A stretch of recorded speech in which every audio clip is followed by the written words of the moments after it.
Good morning student. हम लोग 4 सितंबर 2022 के लिए करंट अफेयर्स को कवर कर रहे हैं कि 3 दिसंबर के दिन कौन सी करंट अफेयर्स जो बनी है उसको हम लोग कवर करेंगे। चलिए तो सेशन को स्टार्ट करते हैं।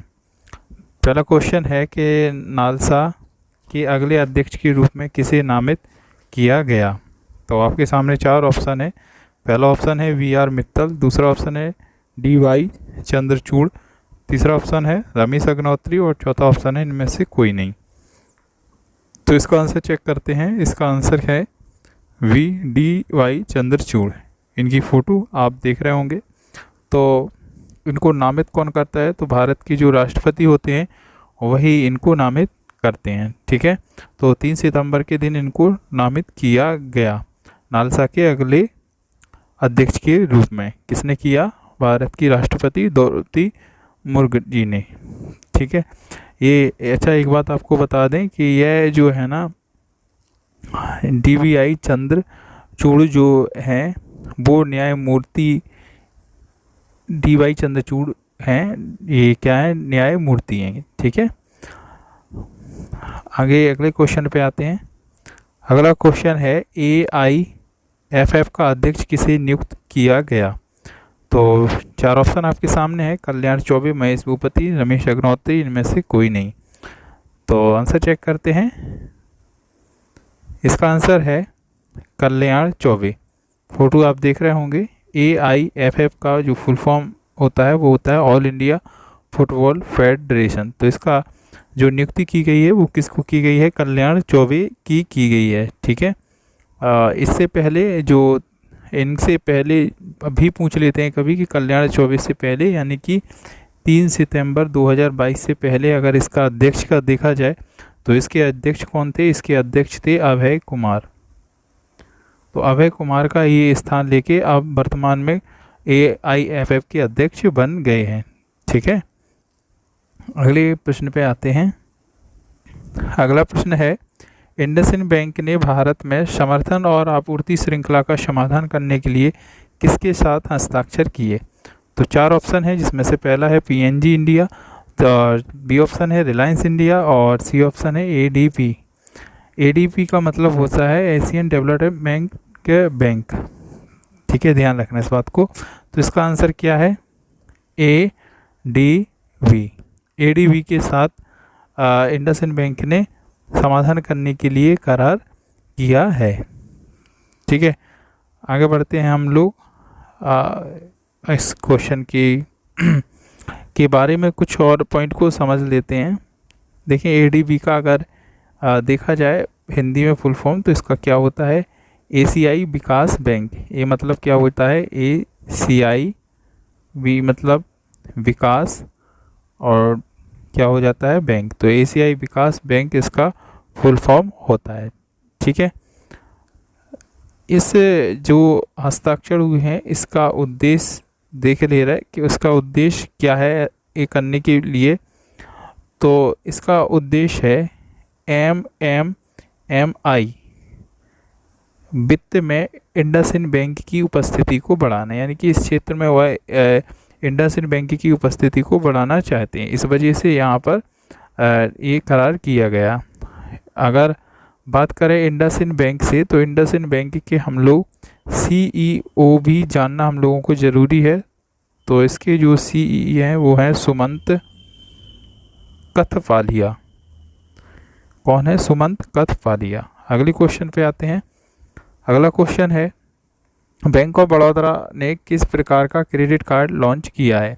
देखें इसको पूरा देखिएगा क्योंकि कुछ क्वेश्चन ऐसे हैं जो कि करंट अफेयर्स 3 सितंबर की ख़त्म होगी तो उसके बाद कुछ पुराने करंट अफेयर्स का रिवीजन होगा जो जनवरी से लेके अगस्त तक की होगी। रोज़ाना करते हैं उसका रिवीजन। तो बैंक ऑफ बड़ौदा ने किस प्रकार का क्रेडिट कार्ड लॉन्च किया। तो उन्होंने जो क्रेडिट कार्ड लॉन्च किया वो कौन सा है? BOB-JCB रुपए P नाम का क्रेडिट कार्ड लॉन्च किया है। ठीक है, तो ये क्रेडिट कार्ड अभी सभी बैंक लॉन्च कर रहे हैं तो इन्होंने भी लॉन्च किया है। इसमें भी खासियत क्या है इस क्रेडिट कार्ड की? ये भी कितने कैशबैक दे रहा है? SBI बैंक की तरह ये भी 5% का असीमित कैशबैक देने का इन्होंने बात की है, ठीक है, और वो किस पे, ऑनलाइन पे दे रहे हैं, रिवॉर्ड पॉइंट के रूप में ये कैशबैक को भी देंगे, ठीक है। आगे बढ़ते हैं।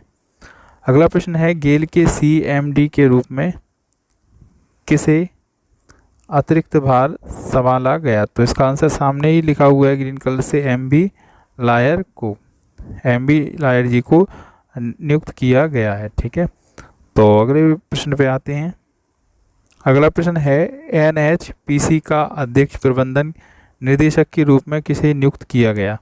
तो 4 ऑप्शन आपके सामने हैं, देखिएगा। तो इसका सही आंसर है यमुना कुमार चौबे।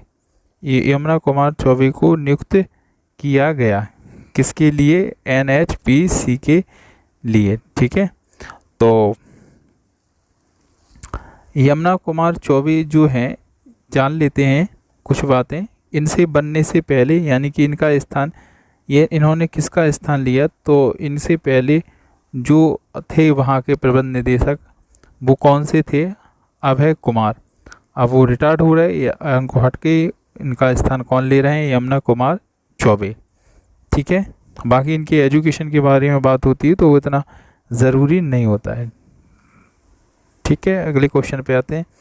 देखें, अब यहाँ से जो करंट अफेयर्स के क्वेश्चन स्टार्ट होंगे वो रिवीजन वाले क्वेश्चन स्टार्ट होंगे प्रश्न नंबर 7 से।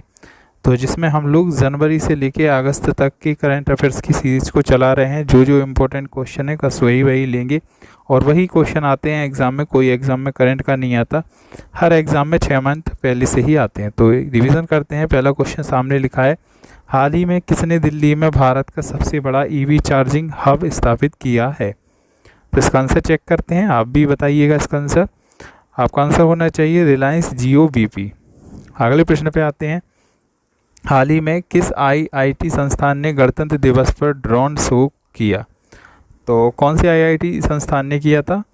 तो आप सोचिएगा ज़रा 1 मिनट, आपने सोचा होगा तो आप अपने आंसर को चेक कीजिएगा। इसका आंसर होना चाहिए IIT गुवाहाटी। अगले प्रश्न पे आते हैं। अगला प्रश्न जो है वो है, किस दिन संयुक्त समुद्री अभ्यास पश्चिमी लहर संपन्न हुआ था? तारीख पूछी जा रही है, ऐसे ही प्रश्न पेपर में आते हैं।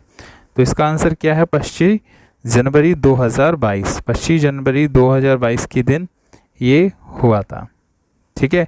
अगले प्रश्न पे आते हैं। अगला प्रश्न है, हाल ही में चरण सिंह जी का निधन हुआ था, वे एक प्रसिद्ध क्या थे? बताइएगा, सोचिएगा, क्योंकि करंट का कुछ नहीं आता, 6 मंथ पुराना हर एक एग्ज़ाम में आता है। तो इनका आंसर क्या है कि यह एक ओलंपिक स्वर्ण पदक विजेता थे। अगला प्रश्न पे आते हैं। हाल ही में S रामेशन का निधन हो गया, वो एक प्रसिद्ध क्या थे? ये पूछा गया है कि ये क्या थे? एक प्रसिद्ध। तो क्या थे एक प्रसिद्ध, इनका बताइए। तो ये पेशे से क्या थे? एक कवि थे। अगला प्रश्न है, किस दिन भारत अमेरिका होमलैंड सुरक्षा वार्ता की वरिष्ठों की बैठक आयोजित हुई थी? इसका आंसर चेक करते हैं। इसका आंसर क्या है? 12 जनवरी। तो ऐसा कब हुआ था? 12 जनवरी के दिन हुआ था। अगला प्रश्न है, हाल ही में किसने गगनयान के लिए क्रायोजेनिक इंजन का सफल परीक्षण किया? तो इसका आंसर आपने सोच लिया हो, गगनयान है तो भारतीय से संबंधित होगा। तो इसका आंसर क्या है? इसरो। अगला प्रश्न है, जैकब्स क्रीक की नई ब्रांड एम्बेसडर के रूप में किसको चुना गया है? तो इसका आंसर चेक करते हैं। इसका आंसर है मिताली राज को चुना गया था। किस शहर ने CTRLS ने एशिया का सबसे बड़ा गैस इंस्यूलेट्स सब स्टेशन स्थापित किया? इसका आंसर चेक करते हैं। तो इसका आंसर क्या है? मुंबई। अगले प्रश्न पे आते हैं।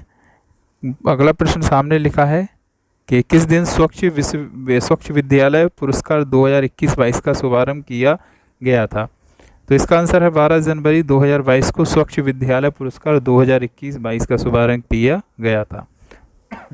अगला प्रश्न है, किस दिन FCI द्वारा बनाई गई Indian state of forest report 2021 जारी की गई थी? तो इसका आंसर को चेक करते हैं। इसका आंसर है 13 जनवरी 2022 को FCI द्वारा बनाई गई Indian state of forest report 2021 को जारी किया गया था। अगला प्रश्न है, किसने मिशन अमानत लॉन्च किया था? तो इसके आंसर को चेक करते हैं। तो मिशन अमानत जो है वो भारतीय रेलवे ने लॉन्च किया था। अगला प्रश्न है, हाल ही में शिक्षा को बढ़ावा देने के लिए IEPFA ने किस यूनिवर्सिटी के साथ समझौता किया? तो इसका आंसर चेक करते हैं। इसका आंसर है इग्नू ने शिक्षा को बढ़ावा देने के लिए IEPFA के साथ समझौता किया। हाल ही में किसने 25वें राष्ट्रीय युवा सम्मेलन का उद्घाटन किया? तो 25वें युवा महोत्सव का उद्घाटन नरेंद्र मोदी जी ने किया था। हाल ही में मंगलू चरण बिस्वाल का निधन हो गया, वे एक प्रसिद्ध क्या थे? तो इसका आंसर है वो एक प्रसिद्ध साहित्यकार थे। अगला प्रश्न है, हाल ही में किसने man portable anti tank guided missile का परीक्षण किया? तो DRDO ने man portable anti tank guide missile का परीक्षण किया। तो ये आज के टॉप 25 क्वेश्चन थे, और भी अच्छे अच्छे क्वेश्चन रहेंगे। आप सपोर्ट कीजिएगा, चैनल को लाइक शेयर सब्सक्राइब कीजिएगा। देखने के लिए थैंक यू।